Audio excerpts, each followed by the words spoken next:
Muy buenos días, les doy la más cordial bienvenida a nuestro tiempo devocional Tu Palabra para encontrar el camino. Hoy es 14 de julio del 2025. Vamos a continuar con la lectura de la Biblia con el Evangelio según San Lucas, capítulo 4, versículo 1 hasta el capítulo 8, versículo 3. Lucas 4, desde el versículo 1 hasta el capítulo 8, versículo 3.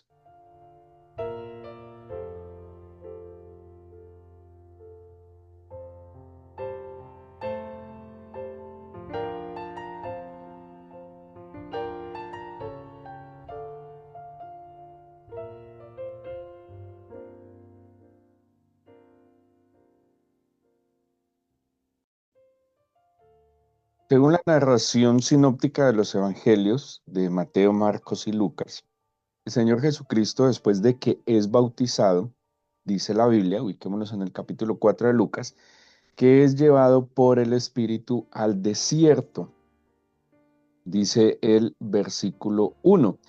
Em, y dice que por 40 días era tentado por el diablo. El Señor va al desierto, está en ayuno. Y en medio de su ayuno aparece el adversario, el enemigo, y va a ser tentado. Bueno, quisiera centrarme un poco en este tema, que es muy importante en la Biblia, puesto que es una situación que hace parte de nuestra cotidianidad y tiene que ver con esa expresión de la tentación. La palabra tentación en el Nuevo Testamento viene el griego peirasmos y tiene un doble sentido. Y ahí está el detalle y la importancia de entenderlo y distinguirlo. Porque la misma palabra tiene, digámoslo así, un efecto que tiene dos orígenes y, y pues tiene consecuencias diferentes. La misma palabra se utiliza para la prueba, ¿sí? ¿Y cómo podemos definir la prueba? Como un desafío o una dificultad que se presenta para probar la fe, ¿sí? Entonces, la misma palabra peirasmos está en contextos donde hace referencia a pruebas o desafíos o dificultades para probar la fe. Pero la misma palabra peirasmos se utiliza también y se traduce, por lo menos en la Reina Valera, como tentación, y la tentación tiene una connotación diferente y es la incitación al pecado. Entonces, claro, para nosotros es más sencillo porque nos lo traducen con dos palabras diferentes, pero el sentido de lo uno o lo otro tiene que ver con el contexto, ¿sí? Ahora, ¿quién prueba? ¿Quién? O sea, esa misma palabra tiene, les decía ahora, como dos orígenes en la práctica, porque ¿quién es el que prueba y quién es el que permite los desafíos o dificultades para probar la fe? Pues el Señor. El Señor como perito arquitecto, ¿sí? Como el principal constructor de su obra, pues tiene todo el derecho de probar las capacidades y la resistencia de la obra que él está haciendo. Entonces, hay que distinguir que esta misma expresión como tentación, que se traduce como tentación, también tiene un origen en el Señor como prueba, desafío o dificultad. ¿Y quién es la fuente entonces de esta misma expresión como incitación al pecado? Pues el enemigo, ¿sí? El enemigo, pero también, ya lo vamos a leer, Santiago nos dice que nuestra propia alma, nuestros propios deseos, pueden generar en nosotros una incitación al pecado. Y vamos a ver esta diferencia en un mismo texto, en el capítulo 1 de la carta de Santiago.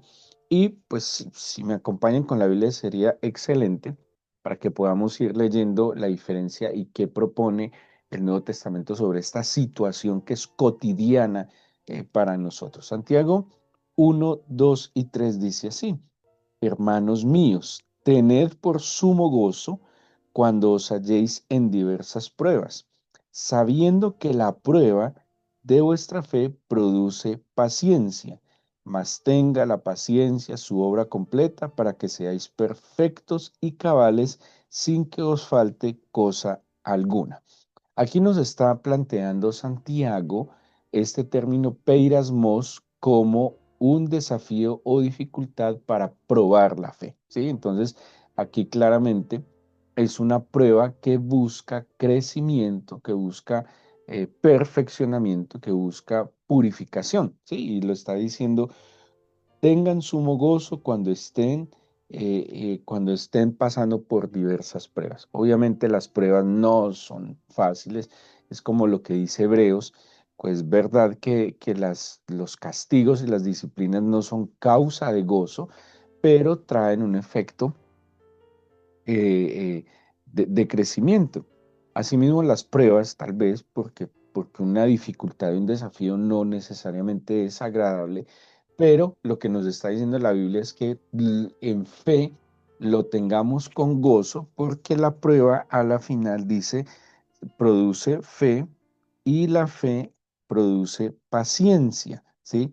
Y dice que será completada esta paciencia para que seamos perfectos y cabales. Entonces aquí Santiago nos plantea cómo esta misma expresión en un contexto diferente implica una situación desafiante para que nosotros crezcamos. Puede ser una situación eh, que no necesariamente se generó por nosotros. Son situaciones tal vez que vienen de agentes externos, pero que prueban nuestra confianza, que prueban nuestros principios, ¿sí? Porque la fe, acordémonos que la fe tiene que ver con la obediencia y hay situaciones que pues yo no las busqué, se dieron de esa manera y que van a probar cuáles son mis principios, ¿sí? ¿Dónde están mis principios? ¿Qué tan arraigado yo estoy a la palabra del Señor? ¿Qué tan firme estoy en mis valores, en la obra que el Señor ha hecho en mí? Estas pruebas van a medir mi resistencia, ¿sí? ¿Qué tanto, qué tanta capacidad de soportar las situaciones tiene mi corazón? Pero Santiago 1, 12 al 14 puede ser, bueno, al 15 nos plantea la misma palabra, ¿sí? De nuevo, en la traducción sí se nos distingue, es mucho más fácil, pero en el otro contexto nos muestra el otro sentido de peirasmos, que es la incitación al pecado. Dice: bienaventurado el varón que soporta la tentación, porque cuando haya resistido la prueba, recibirá la corona de vida que Dios ha prometido a los que le aman. Usted podría decir tentación, prueba es diferente, pero si leyera el texto griego, está usando la misma palabra. Pero ojo con esto, dice: es bienaventurado, dichoso, feliz, aquel que soporta la tentación, o sea, aquel que soporta la incitación al pecado, porque cuando haya resistido la prueba o la tentación, recibirá la corona de vida que el Señor ha prometido a los que le aman. Eh, Muy tenaz, porque el amor, como dijo el Señor: si me amáis, guardad mis mandamientos. Y el amor al Señor se convierte en una base para la obediencia, ¿sí? Y pues cuando hay un amor sincero y real en nuestro corazón hacia el Señor, va a ser eh, podríamos decir, un escudo protector ante estas situaciones que nos quieren desviar del camino. Dice: cuando alguno es tentado, no diga que es tentado de parte de Dios, porque Dios no puede ser tentado por el mal, ni él tienta a nadie. O sea, el Señor no incita al pecado, ¿sí? Pero el Señor sí prueba la fe de las personas. Por eso hay que tener mucho cuidado, mucha atención al entender estos términos para distinguir claramente la obra del Señor, qué permite el Señor y cuál es la obra también del adversario. Dice entonces, el Señor no tienta a nadie, pero ojo con el 14, sino que cada uno es tentado cuando de su propia concupiscencia es atraído y seducido. Entonces la concupiscencia, después que ha concebido, da a luz el pecado, y el pecado, siendo consumado, da a luz a la muerte. Entonces, ¿qué nos está diciendo Santiago? Que esta incitación al pecado viene de un deseo personal que tal vez fue incitado, que fue motivado, que fue, como dice, seducido por un agente exterior. Entre ellos pueden ser piedras que ponen en el camino del adversario o el sistema que el adversario mismo ha diseñado para, ¿cómo se puede decir?, para esclavizar al ser humano. ¿Sí? Entonces, aquí nos está diciendo, nos está mostrando claramente Santiago las dos incidencias que tiene el término peirasmos. En el Evangelio en que estamos leyendo en el capítulo 4, dice que el adversario se le presenta al Señor para tentarlo, ¿sí? Para incitarlo a que pues se ponga en contra del Señor. Ahora, hay un pasaje muy, muy, muy importante que vamos a leer y es lo que brevemente vamos a desarrollar en este tiempo de meditación y es en la primera carta a los Corintios, primera de Corintios capítulo 10, versículo 13, dice lo siguiente: no os ha sobrevenido ninguna tentación que no sea humana. Dice así: pero fiel es Dios, que no os dejará ser tentados más de lo que podáis resistir, sino que dará también juntamente con la tentación la salida para que podáis soportar. Este pasaje se puede interpretar perfectamente como la salida que el Señor le da a sus hijos, ya sea para la prueba o tentación, ¿sí? Para esa expresión que tenga esas dos incidencias, o como un desafío, dificultad para probar la fe, o como una incitación al pecado. ¿Qué verdad nos está diciendo aquí San Pablo cuando escribe a los Corintios? Dice, no hay tentación que no sea humana, ¿sí? O sea, que por más grande que sea, esa prueba o tentación es soportable. Y dice, el Señor no dejará que seamos probados, tentados más de lo que podamos resistir, porque con cada situación que venga a incitarnos al pecado o dificultad o desafío que venga a probar nuestra fe, dice la Biblia que el Señor dará la salida. Y quise buscar en la Escritura ¿qué herramientas nos brinda entonces la escritura o el Señor para que podamos encontrar una salida a la tentación o a la prueba?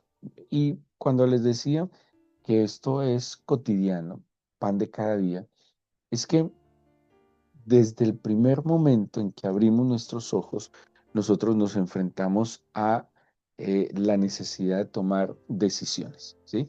Y de eso nos habla la Biblia. Hay que tomar a la derecha, tomar a la izquierda, hay que subir o bajar, es decisiones. Constantemente estamos desafiados a tomar decisiones. Ahora, esas decisiones han de ser dirigidas por el Espíritu del Señor. Una decisión en el Espíritu o una decisión en nuestra propia prudencia. Una decisión conforme a la voluntad del Señor o una decisión que puede estar basada en nuestra propia sabiduría, en nuestra propia prudencia, como dice la Escritura. Entonces, todos los días, como les decía, estamos enfrentados ya sea a pruebas de fe o a incitaciones al pecado. Eso es cotidiano. Hay pruebas de pruebas y hay tentaciones de tentaciones. Seguramente hay tentaciones que se identifican fácilmente, se identifican eh, tan claramente que es muy fácil, pues simplemente evadirlas, superarlas y encontrar la salida. Pero hay tentaciones que tienen una complejidad superior. Hay tentaciones que muchas veces son imperceptibles, que son muy peligrosas. Por ejemplo, una tentación es el estímulo al ego, al orgullo, a la soberbia, a la superioridad moral. Eso es una tentación. Cuando uno mira Lucas 4, cuando el Señor es tentado, el adversario está tentando al Señor estimulándole el ego, ¿sí? Porque, como dice la Escritura, antes de la caída que viene, la exaltación. Y una tentación es cuando el enemigo empieza a lanzarle dardos decirle que usted es muy bueno, que como usted no hay nadie en este mundo, que el Señor y el cristianismo se ganó la lotería con usted, ¿sí? Esa exaltación hace que su corazón se envanezca Y ahí viene, pues obviamente es un escenario perfecto para que el enemigo lo destruya y lo derrumbe. Entonces, si nos enfrentamos diariamente, constantemente, ya sea a la incitación al pecado, y de nuevo, el pecado no necesariamente son actos inmorales. Hay pecados más sutiles, más peligrosos muchas veces, porque el pecado moral es evidente, pero hay pecados que no son tan perceptibles y que pueden ser muy, muy, muy peligrosos en romper la comunión con el Señor y en distanciarnos. Y por otro lado están las pruebas, circunstancias, situaciones que se presentan que en verdad prueban nuestra fe, que en verdad miden nuestra resistencia, una situación laboral, familiar, económica, una situación de salud, una situación de seguridad, bueno, tantas cosas que están probando en verdad nuestra fe. Pero como acabamos de leer, el Señor nos da una salida. Usted puede estar pasando por una gran prueba o en medio de una gran tentación, pero sea grande o pequeña, hay una salida. La primera salida nos la da el mismo Evangelio de Lucas, también en Mateo, y es lo que el Señor siempre le contestó al adversario. En el versículo 4, cuando el adversario lo tienta, el Señor le responde, escrito está.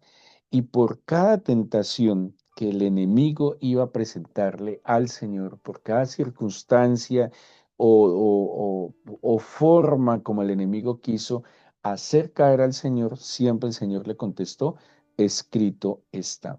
La palabra del Señor es un arma, así lo dice la Escritura, y esa arma es contundente para poder soportar la tentación, ¿sí? Entonces, primero, el escrito está. Por eso hay que leer la Biblia todos los días, por eso hay que memorizar la Escritura, por eso hay que estudiar la Escritura, ¿sí? Todos los benditos y santos días de nuestra vida tenemos que ir a la Escritura porque la Escritura nos advierte, nos prepara, em, nos fortalece. La escritura es una herramienta para soportar tanto la prueba como desafío de fe y la tentación, ¿sí? Si usted tiene, por eso dice el Salmo 119:11, en mi corazón he guardado tus dichos para no pecar contra ti. Si tiene claridad, el escrito está, va a tener un arma muy poderosa para poder salir de la tentación. Segundo, la oración. ¿Qué dice la gran oración que el Señor enseñó a los discípulos? El Padre Nuestro, la famosísima oración del Padre Nuestro, dice claramente, no nos dejes caer en la tentación. O sea, no nos dejes caer en medio de la prueba, no nos dejes caer en la incitación al pecado. Y dice, y líbranos del mal. Entonces, dos cosas fundamentales que el Señor provee como salida ya sea a la prueba, a la tentación. El escrito está y la oración. Eh, Tercero, ¿qué más nos provee el Señor? Bueno, el mismo Santiago, en el capítulo 1 que leímos hace un momento, dice que el Señor nos desafía a la confianza, a la fe y a la confianza, ¿sí? Ahora, ¿de dónde viene la fe y la confianza? La fe y la confianza proviene también de la oración y del escrito está, ¿sí? Dice el mismo versículo 2, tened por sumo gozo, el gozo donde nace también, en la confianza, ¿sí? Cuando estén en diversas pruebas, porque tengan la certeza de que la fe produce paciencia. Y el versículo 12 dice, dichoso. ¿Quién está dichoso? El que está confiado en el Señor. Entonces tenemos tres salidas hasta ahora. El escrito está, la oración, ¿sí? Claramente, a ver, cuando hablamos de la oración hay que decirle al Señor, Señor, estoy experimentando incitación al pecado. Señor, este negocio, esta persona, esta circunstancia, hay que decírselo claramente. Señor, estoy experimentando una fuerza que incita mi corazón, ya sea a pecar contra ti o que está desanimando mi corazón. Algo que me lleva a mí a desconfiar, a dudar, a desanimarme, pues obviamente es una prueba que yo debo plantearle al Señor. Cuando en el libro de Proverbios, en sus últimos capítulos, no recuerdo exactamente, dice, Señor, hablando de las cosas materiales y económicas, dice, Señor, no me des poco porque reniego contra ti ante la necesidad. Tampoco me des demasiado, porque mi corazón se puede exaltar y enaltecer. Dice, dame lo suficiente. Esa oración es una oración que tiene que ver con guardar el corazón de caer en la tentación de la abundancia o la tentación o la prueba, digámoslo así, para diferenciarlo, o la prueba de la escasez. La escasez prueba el corazón, pero la abundancia puede tentar el corazón. Como la escasez puede generar desánimo, tristeza, melancolía, depresión, debilidad, pues la abundancia puede generar orgullo, altivez y soberbia, ¿sí? Entonces, en la oración este hombre está diciendo, no, dame lo suficiente, que no tenga nunca escasez, pero que tampoco mi corazón tienda a desviarse ante las muchas cosas. Entonces tenemos escrito está la oración, fe y confianza. Efesios 6, del 10 al 18, claramente nos dice también que nosotros no tenemos una lucha contra carne ni sangre, sino que estamos librando una batalla espiritual. ¿Y qué nos habla Efesios? De la armadura de Dios, ¿sí? Y en la armadura de Dios tenemos diferentes elementos como un casco, un calzado, una coraza, un escudo, ¿sí? Un cinto. Y toda esta armadura de Dios también se convierte en una herramienta fundamental para salir de la tentación, ¿sí? La armadura de Dios, entonces, ¿qué dice? El yelmo de la salvación, la seguridad en la salvación, el apresto del evangelio, que es el calzado, cuida nuestros caminos de caer en tentación, el escudo de la fe para soportar los dardos de fuego del enemigo, el cinto de la verdad que nos da firmeza y estructura, pero también habla la Biblia de la coraza de justicia que cuida el corazón, como la espada, que dice una espada de doble filo que penetra las entrañas, que parte el espíritu y el alma, y esa espada es la palabra de Dios. Miren que hasta ahora van cuatro cosas muy importantes. El escrito está, la oración, la fe, la confianza, y como dice Efesios 6 del 10 al 18, la armadura de Dios. Pero también la Biblia, y esto nos lo enseña la naturaleza, la Biblia dice que el león anda como, que el enemigo, el adversario anda como león rugiente buscando a quien devorar, ¿sí? Y acordémonos de esa imagen muy común en programas de naturaleza, cuando el león acecha a sus presas, específicamente se ve mucho con los búfalos, cómo se defienden los búfalos en comunidad. Si están juntos, eh, se refuerzan, se cuidan y es muy difícil que un león ataque a una comunidad de búfalos, ¿sí? A un grupo de búfalos. Pero cuando un búfalo de pronto se despista, se tropieza, se sale de ese grupo que lo protege, se vuelve presa fácil del león y ese es el que es atacado. Así que otro elemento, otra salida que el Señor nos da es la comunidad, ¿sí? La comunidad de fe. ¿Por qué la comunidad de fe? Bueno, porque la comunidad de fe, el Señor nos exhorta a que oremos los unos por los otros. Dice, por ejemplo, Gálatas 6, si alguno fuere sorprendido en alguna falta, vosotros que sois espirituales, restauradle con espíritu de mansedumbre. Y termina diciendo el versículo 2, sobrellevad los unos las cargas de los otros. Orad los unos por los otros. La vida en comunidad, ¿sí? Estoy hablando en la comunidad de fe, en la comunidad cristiana, nos guarda a nosotros de la tentación. No es bueno estar solo.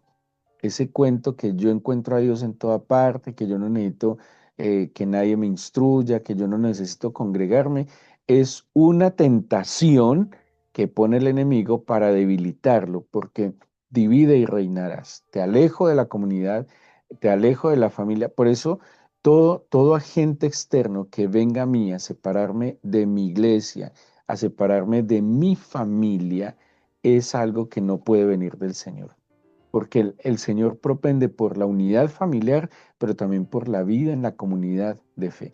Y la comunidad de fe se convierte en una salida para la tentación. Y según de Timoteo 2:22, Pablo le aconseja a su discípulo amado Timoteo, huye también de las pasiones juveniles y sigue la justicia, la fe, el amor y la paz. Otra salida que nos la cuenta también la Biblia con José, el hijo de Jacob, en Egipto, cuando era tentado, seducido por la esposa de Potifar. ¿Qué hizo José? Dice la Biblia, huyó, salió corriendo de la tentación, literalmente. Ante la tentación, salga corriendo. Sí, ante la tentación, no, es mejor no ponernos de héroes, de valientes, a pretender decir, no, eso no es nada, yo puedo manejar esto.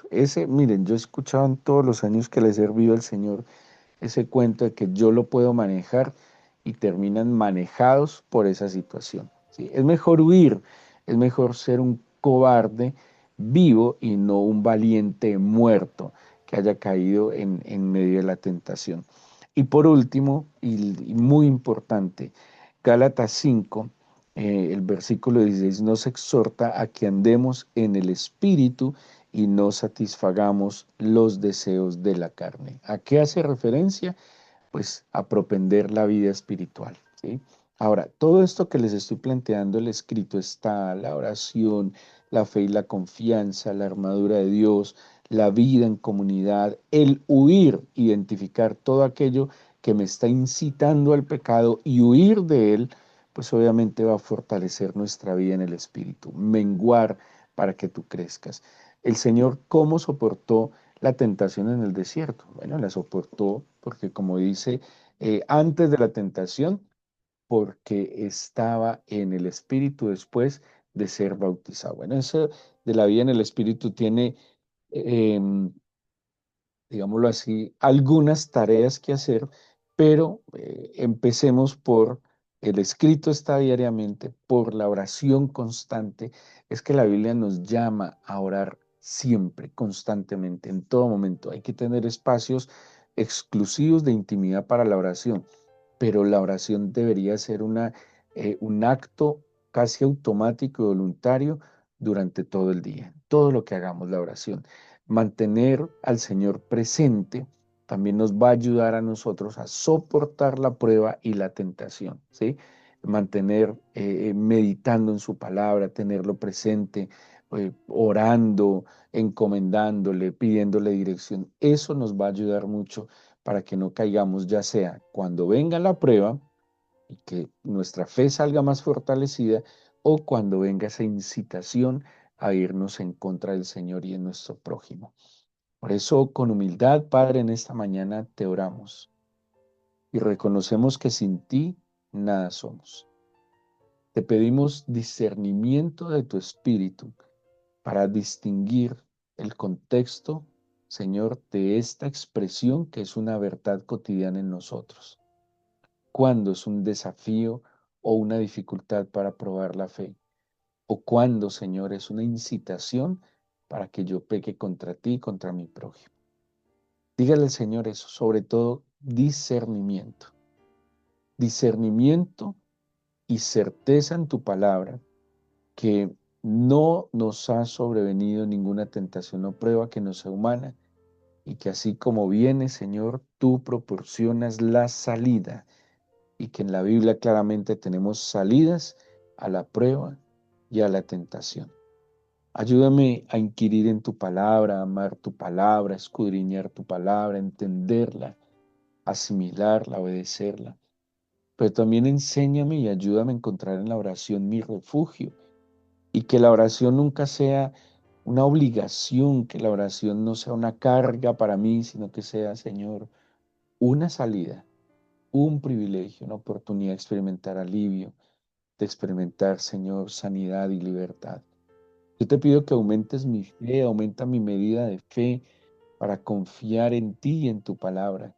Y permíteme entonces, al escudriñar las escrituras, entender la armadura que tú me provees para soportar las tentaciones y las pruebas. Padre, permíteme entonces cuidar aún mi comunidad de fe, aún mi familia como comunidad fundamental de fe, Señor, pero también mi iglesia, mi congregación, por el medio que tú lo permitas, Señor. Tú conoces las dinámicas hoy de cada uno, que yo no deje de congregarme como muchos tienen por costumbre, que yo cuente con una comunidad, que yo cuente con un grupo de personas que oren por mí, pero que yo también esté dispuesto a orar por ellas.